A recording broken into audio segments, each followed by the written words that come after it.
Welcome back to I Want That Too, which is an ongoing podcast series that focuses on all things Disney merch related. I'm entertainer writer Jim Hill, and with me today is my co-host, the lovely Lauren Hersey. Hi, everybody. I'm so excited to be here. Okay, now, since this show is supposed to go live on March 1st, 2024, and since March comes in like a lion, well, I thought, Lauren, we'd start things off by talking about Disney's The Lion King. Absolutely. And Jim, do you know it has been 30 years since the original animated movie hit theaters? And that was the start of Disney's what is now a billion-dollar empire. And yes, we are talking billion with a B. It's wild to think about. I'm still remembering being a kid and going to the theater and then trying to get my mom to go to Burger King to get all of the cool Lion King toys. For us, for my generation, it was more than a movie. It was really an event. It just hit different back then. And it was a really long time ago. Oh, yeah. Well, June of 1994. Yes. By the way, here's a fun fact. When the studio first announced that this project was in the works for feature animation back in late 1991, early 1992, well, first of all, back then this movie was called King of the Jungle. Okay, so that blows my mind. It's crazy because I can't think of anything other than it being called The Lion King. Well, the reason they opted to go with initially King of the Jungle, but there was just one tiny problem with that name. Lions don't actually live in the jungle; they live out on the savannah. So, for accuracy's sake, early in production, they changed King of the Jungle to Lion King. Since we're talking about the early days of this film's development, which is when a lot of Disney A-listers who were just rolling off of Beauty and the Beast, they took a look at the early concept art and the character drawings for what then again was called King of the Jungle and said, you know what, I think I'm going to go work on Pocahontas instead. Wait, why would somebody want to leave the Lion King project and go work on Pocahontas? Well, all right, now think about it. You're an animator, and you have a choice for the next 3 years to either draw a character that has 2 legs or draw one that has 4 legs. Which sounds like more work? 4 legs, of course. So, yeah, you're not wrong. But again, to be fair here, this early version of The Lion King didn't have Timon and Pumbaa, didn't have Elton John and Sir Tim Rice's Oscar-winning score, and it was going to be a far more serious animated feature. In fact, back then, this was basically described as a claw and tooth version of Bambi. Ugh, okay, well, I guess I can see then why a lot of the A-list animators were jumping ship and decided to go work on Pocahontas. Makes sense. Well, the other thing about Pocahontas is that the perception at the studio was that was going to be the important movie. And you got to remember, this same window of time, late 91, early 92, Beauty and the Beast had just come out and it made a buttload of money. And more to the point, Beauty and the Beast was the very first feature-length animated film to ever get nominated for a Best Picture Oscar. But it didn't win, right? Dusting off the history books here, I think that it was Silence of the Lamb that took home the Best Picture award in 92. And it also won an Oscar for Best Actor, Best Actress, Best Director, Best Screenplay, all the bests.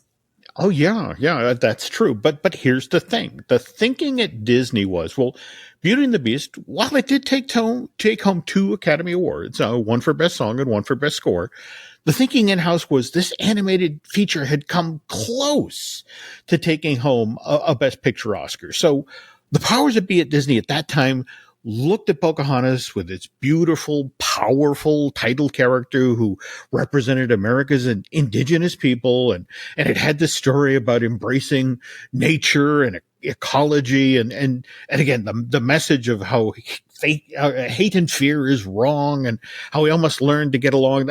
Again, feeling in-house was the Academy would just have to give a movie like that the Best Picture Oscar. It would be just too important to pass up come award season. But that actually didn't happen either.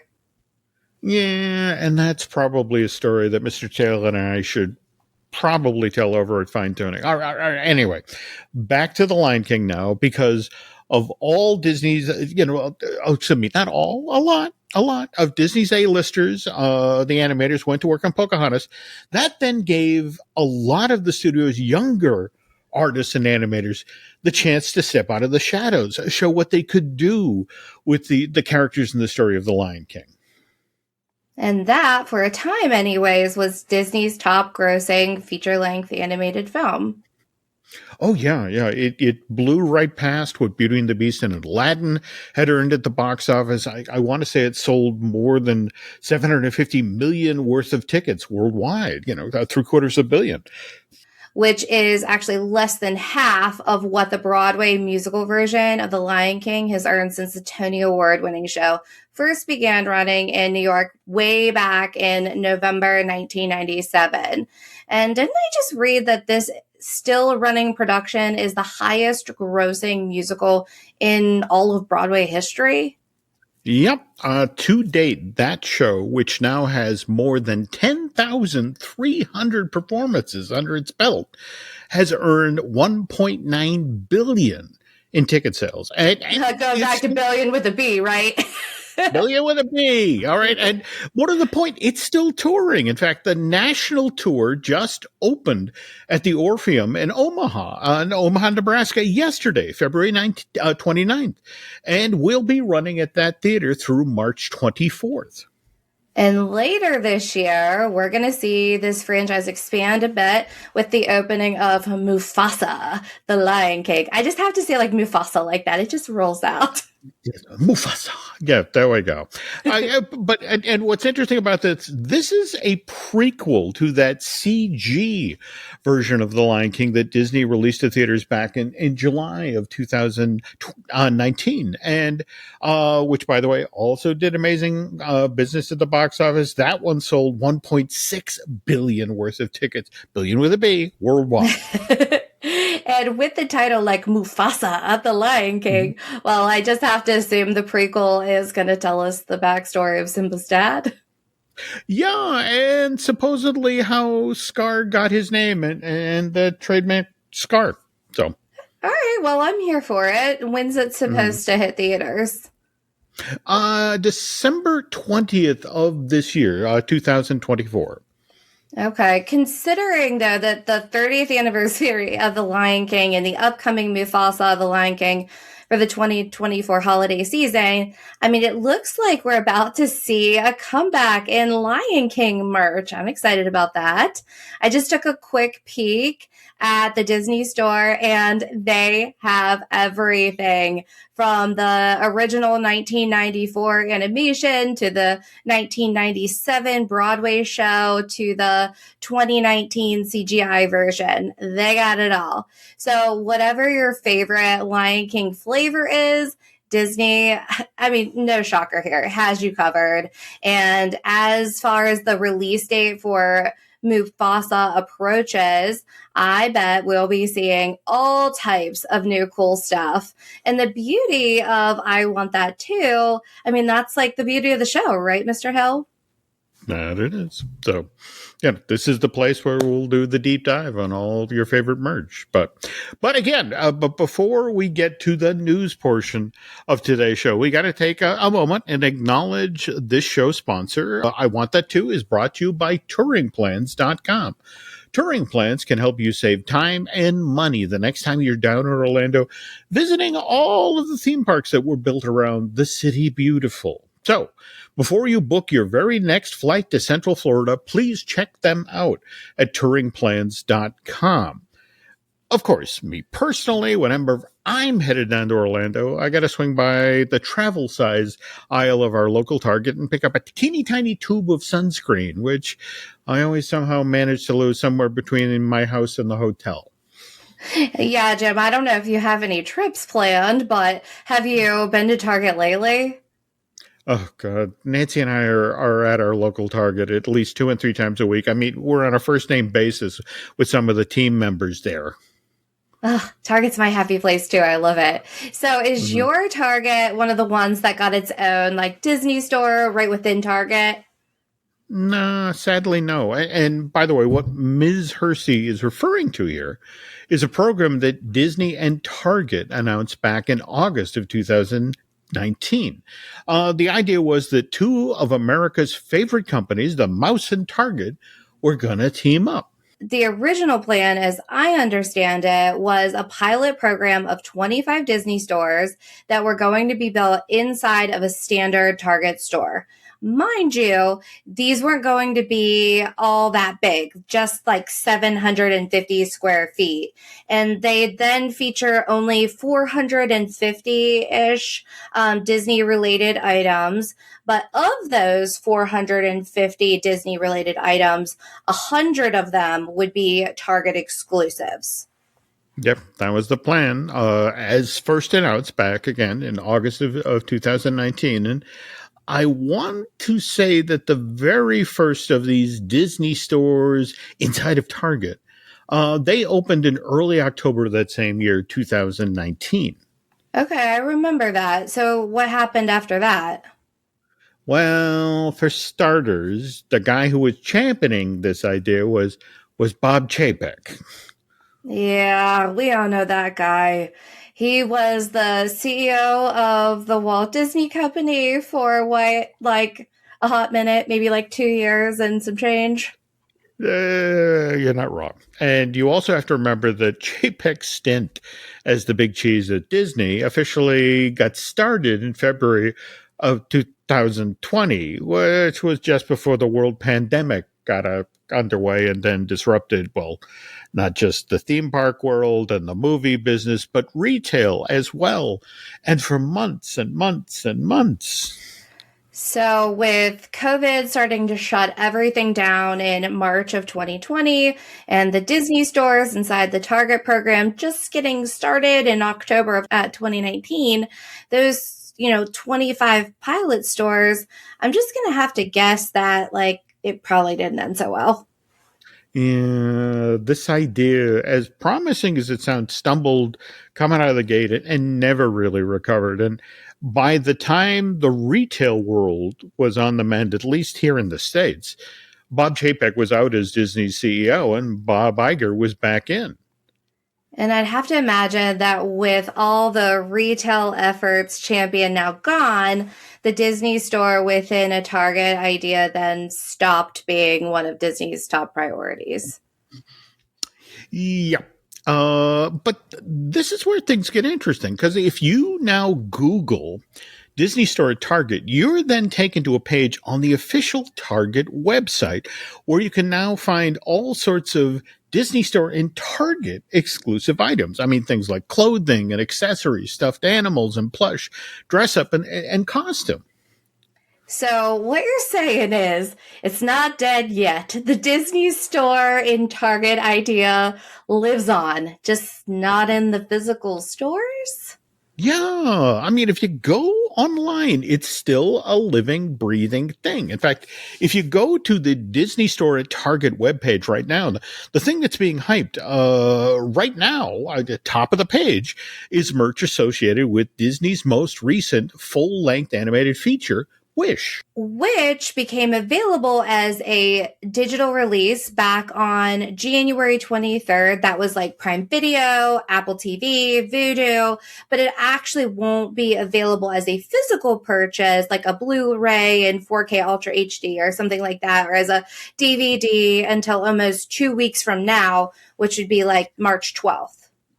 Yeah, and what's kind of sad about this. Well, did you see the news last week about how Disney is now going to be outsourcing a big chunk of its home entertainment business to Sony Pictures Entertainment, which means in sometime in the not so distant future, it'll be Sony that will be manufacturing and distributing and marketing Disney's physical media, its Blu-rays and DVDs.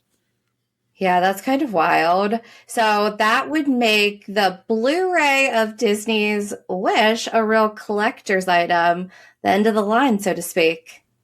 Well, given that this Disney Sony Pictures Entertainment deal literally just got announced, I would imagine that there are other titles that Walt Disney Studios Home Entertainment already has in its production pipeline that will still make their way to the marketplace over the coming months. But yeah, Wish is going to be one of the last pieces of physical media that are actually produced by Disney. But a moment ago, we were also talking about the digital release of Wish. Oh, yeah, that's true. But it's important to point out here that that part of the business, the digital media end of things, Disney is still hanging on to and maintaining control over. It's just the physical media that Sony Pictures Animation will be taking control of. They'll be the ones who will be sending those Blu-rays and DVDs to retailers and distributors. Sony will be the one who'll be making this stuff available to consumers. Okay, and does that include Disney's backlog of titles like Frozen and Moana, like my personal faves? Well, that's my understanding. I mean, after all of the Disney produced inventory gets sold through, at that point, any new Blu-rays or DVD releases of those titles that would wind up on store shelves would have to have been produced by Sony Home Entertainment. Wow. I mean, given how fierce the Walt Disney Company has historically been about protecting its intellectual property, I honestly never thought I'd see something like this. I mean, first Steamboat Willie slips into the public domain, and now this? And don't forget that Bob Iger recently said that Disney would begin licensing content to Netflix. Though, which remember that that's Disney Plus's direct competition. You know, it is kind of a wild world here. So, to be fair, though, we should note that Iger specifically said when it came to the stuff that Disney is looking to license to Netflix, we're not talking about anything associated with the company's top franchises like Star Wars, Marvel, or Pixar. Not to mention Minnie Mouse, which, as I understand, Lauren will be talking about in the second half of today's show. That indeed is true.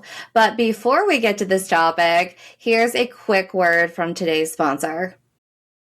This episode is brought to you by JLL. Get an insider view into the world of commercial real estate with JLL's podcast, Trends and Insights, the Future of Commercial Real Estate. Whether you're curious about making cities more sustainable, the evolution of office space, or AI opportunities, this podcast will help keep you a step ahead. Tune in for candid conversations with business leaders about the biggest trends impacting how we live, work, and play. Subscribe to Trends and Insights now at jll.com/podcast. And we're back. Okay, now as for the second half of today's I Want That Too, well, as they say, confession is good for the soul. And on this next part of the show, Lauren has a confession to make. All right, spill it, Ms. Hersey. Jim is not wrong. I do indeed have a personal confession to make. It is my undeniable obsession with Minnie Ears. You know, the kind, if you've been to the parks in the last 15 years, you've seen them. A lot of times they're glittery, young, old, men, women, everybody is sporting some Minnie Ears. And for me, I think I might actually have a serious problem.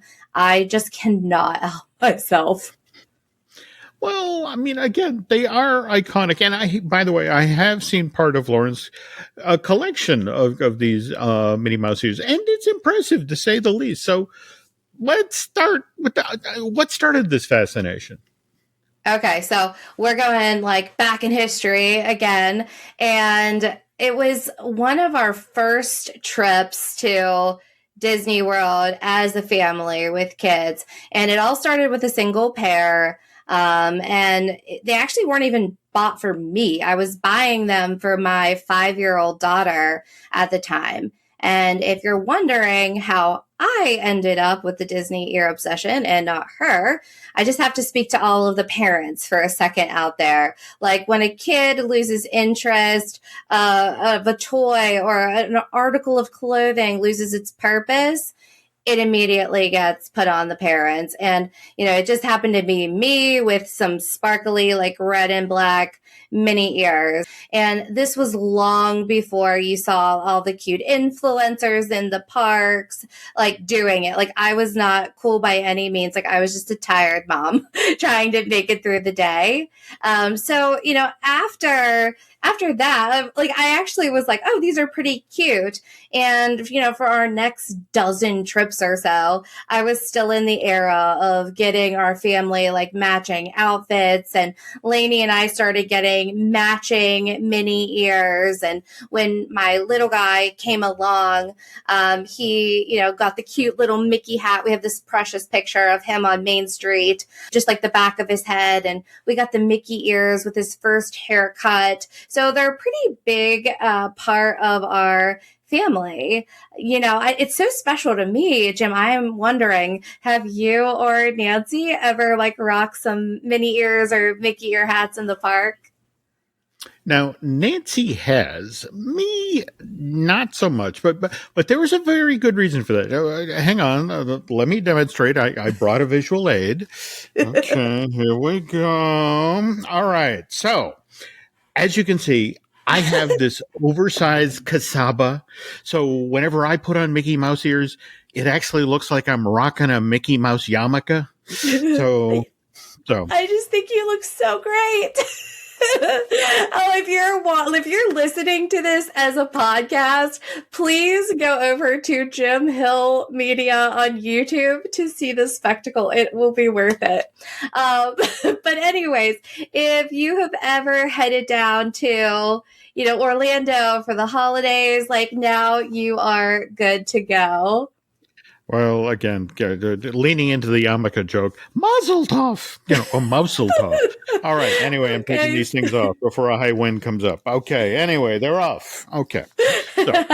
All right. Back to my Minnie Ears collection. Over the years, I have found myself hunting for unique designs everywhere. Like I get them in the park. I go on Etsy. Like even Claire's at the mall has Minnie Ears. There is just something about finding that perfect pair, whether it's the quality, the design, or just the way they make you feel.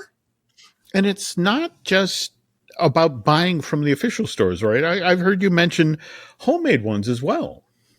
Oh my gosh, Jim, you have no idea. There is a whole community out there crafting their own versions of Minnie Ears. Me, I'm not making them. I'm just buying them. But actually, my first pair of homemade ears has a tie to you. Okay, now I'm intrigued. Do tell. Okay, so this is a stretch, but follow me. So my first pair of homemade ears were made by a lady named Mary. And these ears were really cute and special at the time, since Disney has come out with their own version. But they were donuts. And, wait here for a second, though. It's not your Homer Simpson obsession. That is actually how this ties back to you. These ears were the absolute best because, they didn't squeeze your brains out like the ones that you get in the Disney park sometimes. And bonus points, for Mary, I felt great buying ears from her because she was an amazing human. She was so kind, and we just really kind of hit it off. And Mary was from Indy. And I just happened to be making a trip to the Disney Indy meet. So I suggested that we meet up. And indeed, we did meet up. And at that very same event, back in 2018, I think, I met someone else for the first time. Me? Yep, it was you. And I have a picture to prove it. I remember meeting you, Nancy, Aaron Adams, and look at us now. Wow. Well, it is a small world after all. So, let me ask, do you have a favorite pair? Now that one's a little tougher. It's kind of like choosing a favorite child, Jim. I don't know. But if I had to pick just one, and not just for how they look, but the story, would be the rose gold ears. I got them at the height of the rose gold craze. Like at this time, scoring these ears was like scratching off a winning lottery ticket. It was absolute madness in the parks. And I remember like at this time back in the theme parks, it was before everything was on Shop Disney. There was like a Shop, the theme parks app. And so you would go in the parks and you would look for what you were looking for, and it would tell you where in the park those items were. And everywhere I looked while I was down there in the stores, they all said they were sold out. And I'm pretty sure we left Magic Kingdom to follow a tip from a cast member that said that they may have had some at Animal Kingdom. So long story short, I had to have them, and I ended up getting them in Animal Kingdom. Like it was like my joyous day at the theme parks. Jim, do you remember the craze? Okay. The weird part of this is I have a story that literally runs parallel to your story. Okay. So picture this. Summer 2017, I'm down at Walt Disney World at the absolute height of this craze. And in fact, oddly enough, tying back to the beginning of today's show, I'm there for a Lion King related press event. And in fact, at that thing, I actually got to sit down with Ernie Sarbella, the voice of Pumbaa, who was the nicest guy. He's exactly who you'd want the voice of Pumbaa to be. All right. But anyway, at that event, Drew Taylor, my co-host of Fine Tuning, is actually down in Orlando at the same time, attending the very same event. And he wants to get a set of these same rose gold Minnie Mouse ears for his lovely bride, Katie. Think about it. You're working with the theme park app, which is useless. Okay. And Drew's dealing with the same thing, but Drew is smart. Somehow he's not willing to rush from store to store around looking for this. He gets a hold of a list of the phone numbers for every single store on Disney World property. And so while we're literally in this room at the Nomad Lounge waiting for the opportunity to do these interviews at the press event. And Drew systematically is going through the list, calling every single store and going, "Hi, do you have the rose gold ears?" "Oh, no, you don't." "Okay, thank you." Moves to the next number. And so anyway, all right. So now here's what I found fascinating, because you found them at Animal Kingdom. He couldn't, he didn't find them there, but he found them at Animal Kingdom Lodge. He called, I want to call the Zawadi Marketplace, the store there off of the main lobby, and a cast member answers the phone and says, "Well, yes, we do have some." And he's like, please put one behind the counter. I will be there later today to pick this up. And sure enough, that's how he got his rose gold ears for his lovely bride, Katie. So again, moral of the story here, again, Drew's a smart guy, very smart guy. And so that is honestly, this is the way you have a successful podcast. You always partner with people who are smarter with you, which brings us back to the lovely Lauren Hersey and her oversized collection of Minnie Mouse ears. Oh, Joe, that was a heck of a story, like mind-blowing stuff there. But good on Drew for getting his wife those ears. All right, so I have one more burning question, Jim, for you. Because like when I signed up to do this podcast with you, I'm like, I have to ask you all the questions that I've been asking you all this time, and you always have a really good answer. So my burning question is, why, Jim, if you go to the Disney parks, is the tag on the Minnie ears so long? It's like the size of a CVS receipt. Do you have any idea?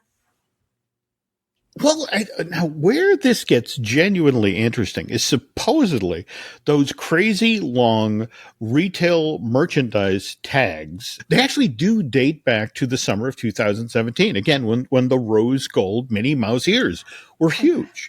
The way the story goes, there was so much guest demand for these things that Disney felt they needed a far better understanding going forward of where inventory was located on property. And the only way to do that was to put more information on the tag that was attached to a retail item. Now, where this gets interesting is while the computers that keep tabs on where pieces of inventory when it comes to retail are located on Disney property, they're happier. The people who actually have to stock the shelves at stores like, say, the World of Disney at Disney Springs, they don't like these long merchandise tags at all. But why? Like, how's that impact them?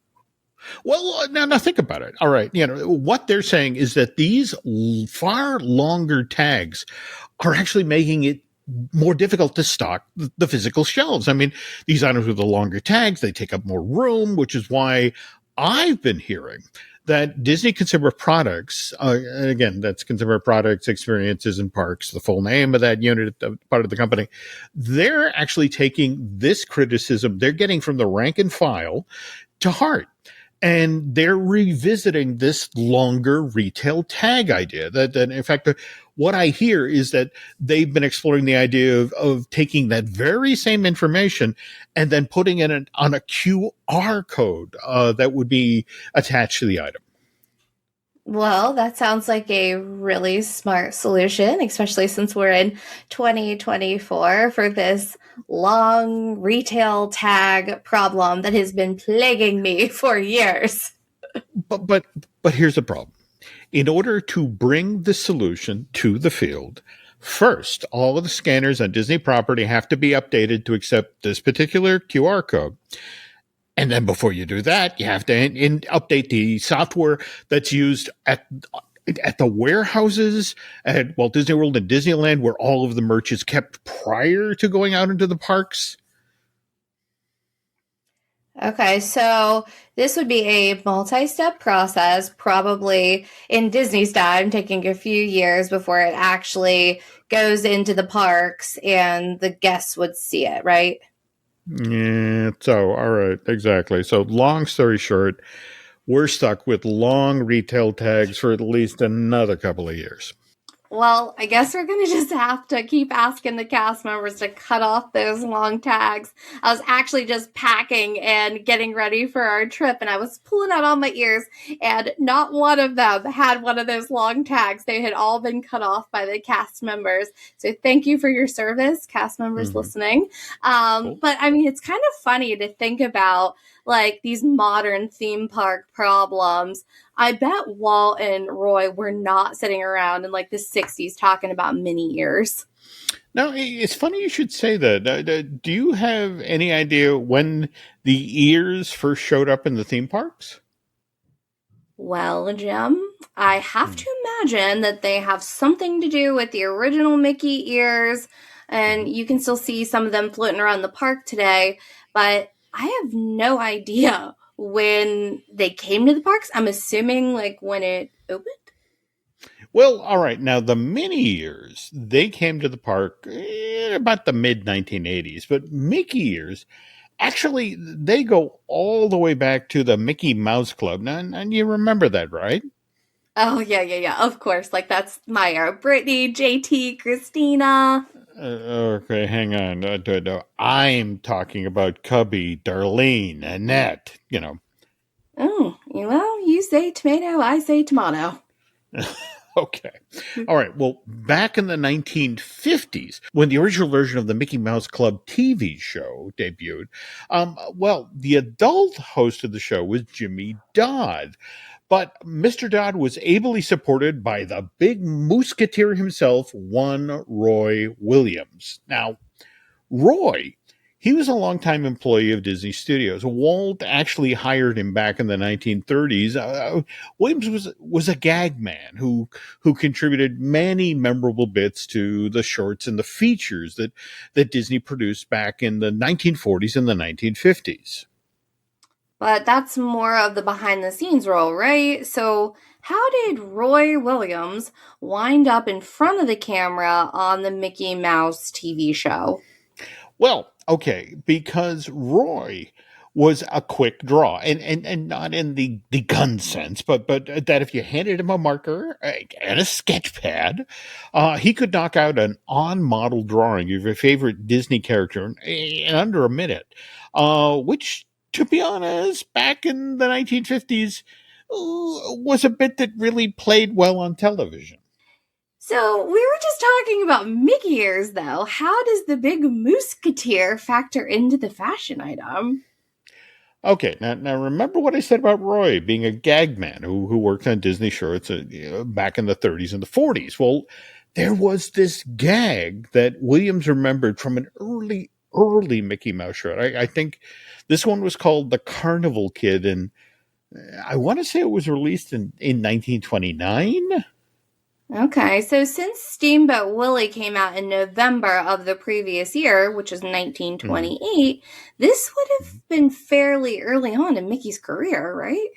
Exactly, and the rules, when they applied to Mickey were still being written at this time. So, there's this weird moment in Carnival Kid where Mickey goes to tip his hat, but he's not wearing a hat. So Mickey grabs one of his ears and basically lifts up the top of his head. So it's the top of the head and his two ears, and he tips that like a hat. And again, kind of surreal. Anyway, Roy remembers this bit. And so when the folks at Disney Studios are designing a costume for the kids who will be playing the Musketeers on the Mickey Mouse Club TV show to wear, well, it's Williams who's reportedly suggested to the people who are producing the TV show, Bill Walsh and that bunch, that, hey, maybe let's circle back on this gag from Carnival Kid and give each one of the kids who play the Musketeers in the show a hat that was just like the one that Mickey lifted off of his own head back in the shirt in 1929. Well, that was a heck of an idea. And I mean, so back a couple years ago when I was working for an ABC affiliate, and I have no idea why Disney did this, but they just sent us a box of classic Mickey ears, and maybe the ones from the Mickey Mouse Club TV show in the 1950s. And they were, to be honest, they're a little weird looking. Well, yeah, no, that's because early on, these things were just designed to look good on television. And you have to remember, on the early Mickey Mouse Club show, these kids did a lot of dancing. So, and they didn't want anything to weigh them down or that sort of thing. So these ears are made of really light, flimsy fabric, and more to the point, they're held into place with bobby pins. So they just don't look like the ones we know from the park these days. Okay, so the Mousers debut on the Mickey Mouse Club TV show, which debuted on ABC when? Oh, okay. That would have been October of 55. And this is roughly 2.5 months after Disneyland Park opened. All right, so I'm trying to follow the dates here. So then when did Mickey Ears first go on sale at Disneyland? Well, okay. So that wasn't until after the Mickey Mouse Club TV show established itself as a hit. By the way, it ran on ABC every weekday between 5 and 6 p.m. And so once it was hit, people then began asking for these hats at Disneyland Park. Now, where this gets interesting is in this very same window of time. That trio of Davy Crockett episodes, the ones that became, a monster hit on television in the mid 50s, that's when they began airing on the Disneyland TV show, again, also on ABC. And so now, in addition to people coming to Disneyland asking where they could get a set of mouse ears, there's also hundreds of folks who are now scouring the stores at the park, hoping to find an authentic Davy Crockett coonskin cap. Okay, and so I'd imagine that it took Disney a while to set up an official manufacturer for all those Mickey ears and coonskin caps. So the earliest that things would have gone on sale in Disneyland would have been what, spring of 1956-ish? Exactly. And which means, by the way, if the mouse wants to cash in on the 70th anniversary of the debut of these two very weird pieces of headgear, they're going to have to wait till 2026. Which would be 1 year after the park itself celebrates its 70th, right? And since we're talking about celebrations, last month we shined a spotlight on Valentine's Day, and the merch the mouse produced to cash in on that holiday. But Lauren, we have yet to talk about what comes in the wake of February 14th. Which is what?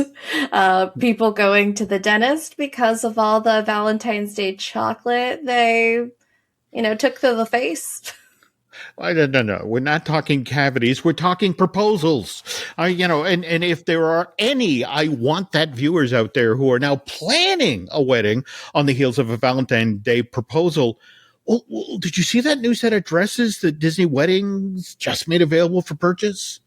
Oh my gosh, you're actually right. You were right. We do need to talk about the Disney villains themed wedding dresses. How could I forget?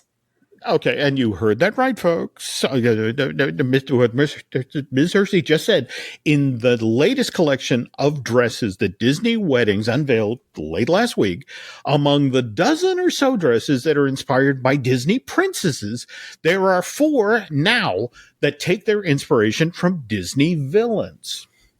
And those 4 were, I want to say, Ursula from The Little Mermaid, Maleficent from Sleeping Beauty, the Evil Queen from Snow White, and the 7 Dwarfs. And am I remembering correctly, Jafar from Aladdin?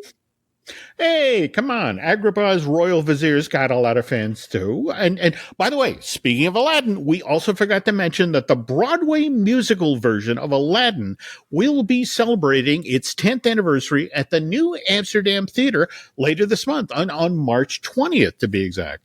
Do we know if Disney Theatrical is going to create any special merch to commemorate the occasion? To be honest, I'm not sure, but I can give them a call between now and when we record the next installment if I want that to, and I will be sure and share that info on our next show. All right, Jim. Well, that sounds like a plan. So if people want to reach out to you, where can they find you? All right. Okay. People looking to find me, I am over on X, Twitter, and Instagram is Jim Hill Media. On Facebook, I'm Jim Hill Media News. What about you, Lauren? Where can they find you? Well, you can find me over on Instagram, or you can email me at lauren@laurenhersey.com. And Jim and I want to hear from you. Send us your suggestions, put them in the comments, or send us an email and let us know what you want to hear about in future shows. Oh, speaking of future shows, if you're following what we're doing over at Patreon with Disney Unpacked, next month is Rock and Roller Coaster, which Jim Schul personally helped pull up out of the ground over at Disney MGM. So, and we'll be following up on that story with stuff that got caught from that episode over on Carry On, and we'll be answering your questions on the Q&A show. And the lovely Lauren will be joining us again when we do the Picture This episode that sort of keys off of photos related to that show. And Jim, I am so excited for the Rock and Roller Coaster month that's happening over on Patreon. Like, how cool is it that we get to be talking to the guy that came up with the idea, and not only came up with the idea, but helped bring it to life. I mean, he was working with Aerosmith. Like, how cool is that? So, speaking of future shows, what do we have ready for our next show? Well, I know you and Eric are headed down to Florida, so I'm kind of hoping while you're there, you can make a few stops around Epcot and bring back info about some of the merch that's been released out ahead of Flower and Garden this year. Could you do that? consider it done. And in 2 weeks, I will show off some of that merch, and maybe you can tell us a thing or two about that cute little orange bird that has become so popular these days. Okay, that sounds like a plan. All right, folks, that's it for today. So for Lauren Hersey, this is Jim Hill, and thank you for listening to I Want That Too.